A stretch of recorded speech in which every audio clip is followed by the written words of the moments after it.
Poštovani gledalci, dobar dan. Želim vam dobrodošlicu u novu 8. sezonu vaše omiljene emisije o poznatima, ali i novu premijernu nedelju. 11 časova, termin za priču o vašim omiljenim zvezdama ostaje isti, a od sada ćemo vam iz ovog premijernog studija svakog radnog dana podnositi izveštaj o svemu onome o čemu kako domaći, tako i svetski mediji pričaju i pišu. Za nama je jedna spektakularna noć, ali i uzbudljivo leto. Te današnji premijerni minuti, prvi u novoj sezoni, izgledaju ovako.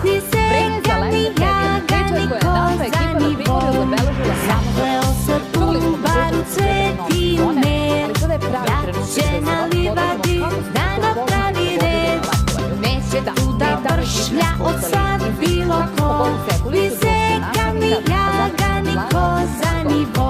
Na scenu najveće diskoteke na Otvorenom izašlo je uz šaljive sada već prepoznatljive reči. Ja sam i stranci, pre 3 godine na isti dan saznala je tu vest da joj je preminula njena najveća podrška, te je od sezona taj koncert posvetila svoj bak.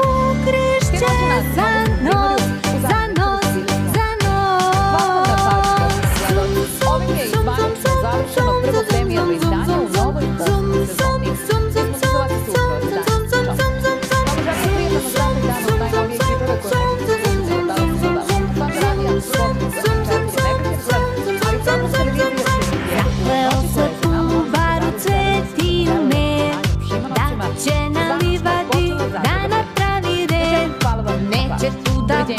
nama o njihovom odnosu prvo se je nagađalo, a da pisalo i pričalo mesecima unazad, naročito kada se u svoju vezu nakon njegovog rastanka sa majkom njegovog sina obelodanili javno.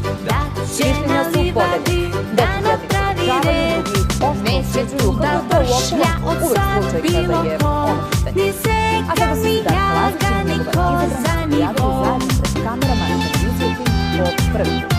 Porodica, kolege i prijatelji danas su se oprostili i uputili poslednje zbogom Marini Tucaković koja nas je napustila 19. septembra u 67. godini.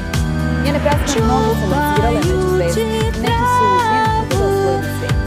Ispričali najveće ljubavne priče, a kroz iste te pesme vidite i ono srećno svih onih svoje goste. Malo hvala na pažnju, poštovani gledalci. Ekipa emisije Premijera želi vam prijatan ostatak dana uz program televizije Pink